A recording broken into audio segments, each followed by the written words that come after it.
All right, good afternoon. It's St. Patrick's Day, and I've just realized today that I don't even have a green shirt except for this one, which kind of sucks.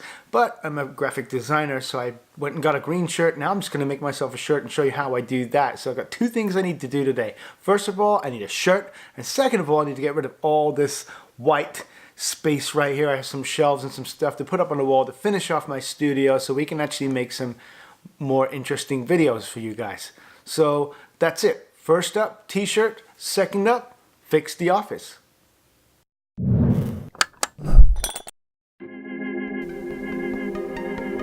Okay, so for this we're going to use my Cricut.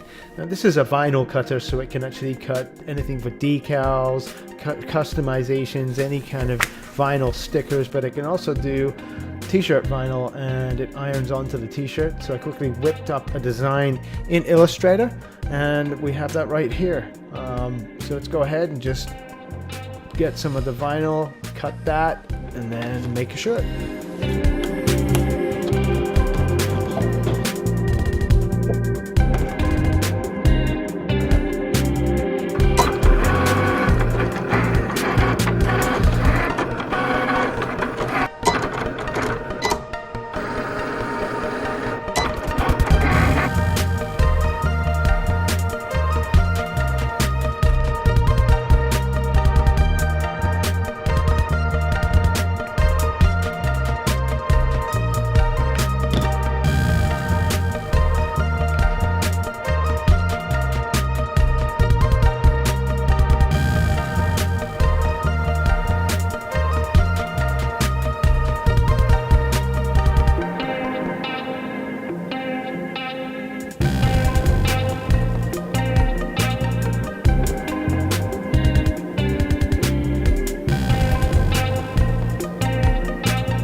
Now that I'm appropriately dressed for St. Patrick's Day with the t-shirt and everything, I was gonna fix the office behind me, get all my backdrop in my studio done, but today I took advantage of something that's really awesome. I went out and took some pictures of all the California poppies that are blooming. There's billions of poppies everywhere because it rained a lot more this year than it has in a very long time, and we call that a super bloom. So anyway, didn't have time to finish off the studio today, but I did get some really good pictures. I'll probably show you some of those right now.